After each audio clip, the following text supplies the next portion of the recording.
I'm Karen, and we're Sustainably Chic, coming to you with all things both fabulous and thrifty in the world of sustainable giving, living. Happy Vlogmas! Happy Vlogmas, it's everyone. barely getting to Okay, that was Madison going by. Okay.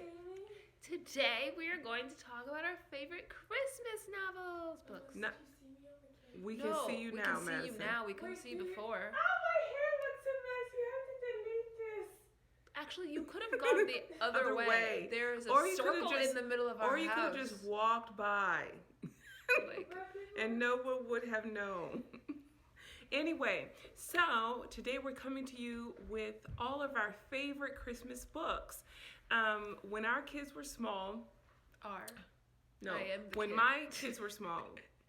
When I say our, I mean your dad and I. When they were small, we loved books, and we're a family who loves to read. And so I wanted to incorporate books as part of Christmas as well. And it's become a family tradition. I've added to our books every year, except for, I don't think... The first couple of recent ones. Yeah. And so we just want to share that with you all. I'm not sure how many other people have that as part of their tradition, but we love all types of, especially holiday books. Some we have are very well known, and others may be known to a few of you. And so we're going to get into it, and we're going to introduce you to each book, unless it's a favorite one. And then we're going to share a little bit about the book. So, my favorite book... Oh, I get to go first? No. You get to go next because you ruined the step. No.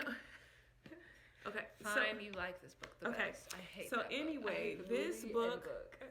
This book is the story of Holly and Ivy. Now, Ivy? Why? Ivy. So this book, can you hold the book while I talk about it a little bit up to the camera so you can see it? I'm covering my face. So this book back in the day, it was a Ronald McDonald House classic, and it's about a little girl named Ivy. She's an orphan. She's an orphan, and she's on a train ride to her new... No. Yes, she's on a train ride. She is on a train ride. Don't give too much of the book away. This is in the first page. She's going on a train ride because there was no one that wanted to take care of her for Christmas. And so the orphanage she was with sent her to another orphanage where the babies were all kept. And so you follow her on her adventures, and we also have the videotape, which I actually took from my mom's house. So, hi Mom, if you're watching. But I grew up with it, and there are lots of little quotes that they have come up with from watching the movie. And anybody out there, if you've watched it, there are so many quotable moments and just funny little quirky things about the book. And it has a very happy ending. And the back says, Ivy was a little girl who wished for a home and a doll. Holly was a little doll that wished for a little girl. I could tell you really didn't like this story because the way that you read it was without... Okay, I was reading it fast so that she wouldn't cut me off. They make fun of this book. What? Okay, so the way you should read it is, Ivy was a little girl who wished for a home and a doll. Holly was a little doll who wished for a little girl. It's Christmas. A time for wishes to come true. That's something Ivy says in the book. Yeah. Okay. No, it's not. It is. Okay. She said but wishes anyway, come true of something great book. It's The Story of Holly and Ivy, written by Rumer Godden. Pictures by Barbara Cooney. Great book. Okay. You should be able to find it on Amazon. Yeah. I don't remember the plot of this book. I haven't read it in a year, and I just know Petunia is awesome. Okay, but I don't so really this next book is called Petunia's Christmas. We got this years ago, same as the other one. You didn't go through it, so That's why I put the next one under Ivy so that you would get the book. This book, I just had to flip through it really quick to remind myself. So this book is about Petunia, who disguises herself so that she does not become Christmas Dinner. Oh, I remember this book now. It's a great story. We sometimes read the books out loud and share them, but it's a really cute book. It's old. It's an older book. You can find it on Amazon, or I got this from alibris.com. I don't know. Does Scholastic still exist? But you wouldn't find this. It's super old, but a great book. Great to add to your book collection. Christmas book collection. Okay, I get the next book. This book is called Clyde and the Dog. Claude and the Dog. But I've already said Clyde. I've been saying it wrong my entire life. Claude. Okay, well, it's Claude and the hold it up Dog. for you. Yeah, it's a story about a little dog that lives in a nice home with his family, and a stray dog that doesn't have anything, and how Clyde helps him. It's a very sweet book. It's good for children to read so they understand, like, Oh yeah. they understand, like, why Christmas is like about giving and stuff. It's a really cute book. We have fun, like, roasting any Christmas book, but we do like this one. And also, if your child is an early reader, they can read this one to the family themselves. So that's kind of cute too. Like early reader, like first grade. Like like first and literally kindergarten, first grade. Well, not kindergarten, because, like, wait, let's just go to the first picture so we don't ruin the book for them. We're just gonna block this part out. Like, that's where the words look like. So it's like, that's how many words are on each page. So later, like kindergarten years, but certainly first grade. Yeah, great book. Yours. Okay, so when we used to have a dog, and he got a hold of my book. Wait, that's what happened to him? Yes, How Frankie. did you get it back from him? I had to, like, say, no, Frankie, no. Frankie was and like, give you my Christmas book books are delicious. Anyway, so this book is called Christmas Tapistry by Patricia Polacco, one of my favorite authors for children. Like, do the illustrations too? She also is the illustrator of the book. This book we purchased years ago. It's about a family that finds a tapestry and finds that tapestry connects them to other people in their town. It's a more advanced book. This book is for I believe There's Alexa on the front of the page, I think. Second, Mom. This is you like, haven't been around children long enough. This is for. No, this is like an advanced second grade, third grade read. Or you could just show them the wording, and then they can think, like, okay, can my second grader read this? And I think it's more like a third, fourth grade, fifth grade. It's a beautiful book. It's a very, very nice story. But I'm saying I don't think a second grader would be able to get it's a good one for a family read. And, like, you can read it to your kid, and they would, like, really enjoy it. It's a really good book to add to your collection. You can find it on Amazon or or Barnes & Noble should have this one as well. I get it. Now, this book is awesome. It's, like, amazing, but it is every holiday, every Christmas, we have to read this book before we opened any gifts. So, like, we're already like, Christmas and presents. I'll hold it for you. Christmas and presents, and then she was like, we have to read the book. And mind you, this book is not long at all. It's, like, exceedingly short, but because you're like, Christmas, we have to learn about why we are celebrating Christmas in the first place, which is baby Jesus and all those things. Also, in this, I think this book helps when your kids are young. Who's the foster author? Okay, so it's What Can I Give Him by Debbie Gillory, I think. Gillory, excuse me. And I just think it embodies, like, such gratitude. And so we read it, we literally, from when they were very small, we literally read it every Christmas morning. Yeah, so I know the book by heart if anyone wants to know, but it's is there an illustrator? The illustrator is Christina Rossetti. No, it's based on a poem by Christina Rossetti. Okay. You didn't actually read the book, we did. I'm not sure. Maybe she, but it's beautiful inside. And it's telling two stories that are so similar Just an amazing book. And this one actually could be read by like a second grader or a first grader. So and she used to make us read it when we were learning how to read. Yes. So we would all take turns reading it. I think you can see it now. Yeah. So definitely first grade read. Definitely. And you're turning. Okay. Your turn. So this book I got while we lived overseas. It was old then. I found it at an older library where they were giving books for free.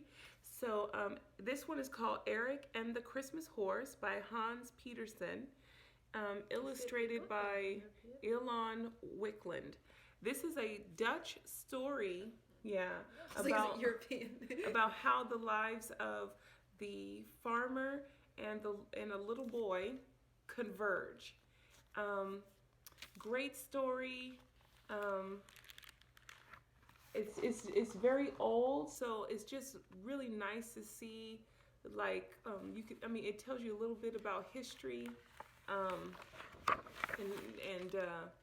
it's just really nice. It takes you back. Yeah, I'm kind of scared. I was like, it's gonna break. Yeah, it's It's so this book old. is really old, and It was old when we had it, when we got it. Right. So, and we pull it out every year, but I try to, where I store it, I try to keep it really, make sure that it's really safe, because it's getting old, and I really want to keep it and preserve it. Okay. I get the next one. Oh. I did it on purpose. I arranged them in stacks. You can talk about it. I just want to go explain ahead. the history. This is a fun book. This is like I have to know like the history. Oh, let me just say the title. Oh, you could do the title. I'll hold the book for you. Go ahead. The title is An Orange for Frankie by Patricia Polaco, which is her favorite children's author. Yeah. And so the history, I'm going to tell the history. You can tell about the book. But the history behind it is during the World Wars, getting oranges or any fruit like of citrus was really expensive. To get that was a lot of money. So they used to give them for Christmas presents and stuff. So so for him getting an orange, it was what is it? I don't know the word. It was an amazing gift. Yeah. So now you can explain your favorite book. Okay, so this book, the main character is Frankie, this guy here, and his family, his large family, and what actually happens to his orange, and what happens to his orange, and then what the family does as a result of that. Once again, just like Maya said, oranges back in the day, any citrus type of fruit was just so expensive and was such an amazing gift to give at Christmas time. And as a matter of fact, when I was growing up, my mom, as a tradition, used to put an orange at the bottom of our stocking. Do I do that now? I don't remember doing that. I haven't done that in a long time. You do put oranges in the St. Nicholas. Speaking of which, you need to talk about that before St. Nicholas Day. Oh, so okay. Well, sorry, but St. Nicholas, you put it in the too. She's going to edit that part out. Actually, I'm not. So yeah, what Maya's talking about, we'll do in the. I don't know how. Tangerine in it. We put a tangerine in the shoes. So like many of you know, we lived in Germany for a while, and we celebrate St. Nikolaus Tag, St. Nikolaus Day, and we believe it's on the 5th. That's when we put the shoes out. But in some parts of Germany and Europe, it's on the 6th. Yeah. So it's between those. So if you know, just let us know. Before the 5th. No, it's actually before the 4th because you put your shoes out. Yeah, please let us know by tomorrow. That would be fabulous. That would be great. Yes, awesome. By the way, this is a family read, or maybe 3rd or 4th grade reading level. Just an amazing book to share with your family. Yeah. But also, so St. Nikolaus Tag is coming up. And that's when you put your shoes out. And St. Nikolaus comes through your community, and he puts he was what a Santa Claus, a Santa. No, wait. Well, if we have some kids watching, you don't want to give everything away. So you put your shoes out. I believe on the 5th, and in some areas is the 6th, and St. Nikolaus travels through, and if you've been good, he puts like nuts and candy and oranges. It was stuff that people couldn't afford. And the reason why, and they were well into their their early teens by the time we came across this tradition. But we've kept up with it for so long. They already knew that, they knew.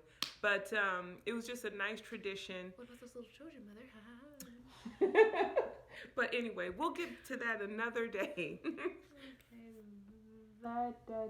Okay. So I'm sure some of you have heard of Toot and Puddle There's like by Holly Hobby. And this one is called Let It Snow. Holly Hobby? Yeah, Holly Hobby. I thought it was Holly Lobby. Okay, I'm not allowed to say And here's a quote from the book. I wish I could take this morning and put it in my pocket and keep it forever. I suddenly remember the book now.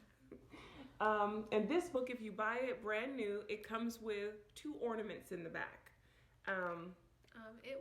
It's a story about 2 friends who just so happen to be pigs, but they're 2 friends, and one wants to play in the snow, and they want to hang out together for like the Christmas season, and it just shows their escapades. Friendship, yeah, their friendship. It's a great friendship story, this Christmas book. So this one is Let It Snow by Holly Hobby. You can find this at Barnes & Noble, Amazon, any place where you enjoy buying books. And we always, since we've been back in the U.S., we try to make at least one pit stop at Barnes & Noble to find a new book for our collection. Mine. The Grinch Who Stole Christmas! A must-have in every home. And this one just comes with the CD, so we get the voice of the guy who's on the original movie. I got this from Barnes & Noble. When did you buy this? It looks new. Or do we just keep it in such pristine color? Yeah. And it has the CD in it that tells the story. The Grinch. Yeah. I don't think if I told you about it, we would be ruining the thing because everyone has seen it. So also, if you if you have your children at home and you're not and they want to read the book or listen to the book, you can put the CD in and let it play, and they can follow along with the book. And it teaches them like how to read. Yeah, I mean, especially if they're. But it's a fun book. Can I read it? No. Okay. Just read it in the guy's voice. Can I? No. It's just steals a portion of the video and be like, this video is getting long. Coming. Ow, you're gonna break your own book. Okay, and then last but not least, you could do it. No, I meant like you talked up in my mindset. Yay! The thing I love the most about this book, it's like it's Charlie Brown's Christmas, but the thing I like the most of it is the artwork and you're closing the book.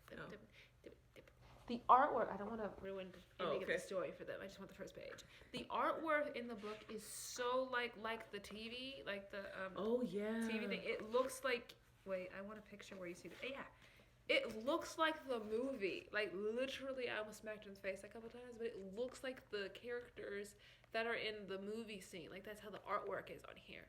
So this, like, we keep this thing like far away from anywhere that could get damaged, but yeah. It's a great book to add to your collection. Generally, when the Christmas program is coming, when Charlie Brown Christmas is coming on TV, we read it. We'll pull the book out and read it along with the TV with the show. We watch it every year, the Christmas one. Even if it doesn't come on regular television, we have it on DVD. I know that's dating. When we read it like it is shown on the TV, like in their voices and stuff, which we find hilarious. We do the same thing for the Grinch too, and Ivy. But we don't want to keep you all any longer than what we have. But we just thank you guys for watching. We hope that this was informative as well as entertaining. And also, I wanted to share this Vlogmas traditions that that can be kept for years and years to come, and that bring the family together and help us to spend more quality time together. So thank you for watching. We'll see you in our next video, and we wish you all a happy Vlogmas. Bye. Oh, like, share, and subscribe. Oh, like, share, and subscribe. Bye.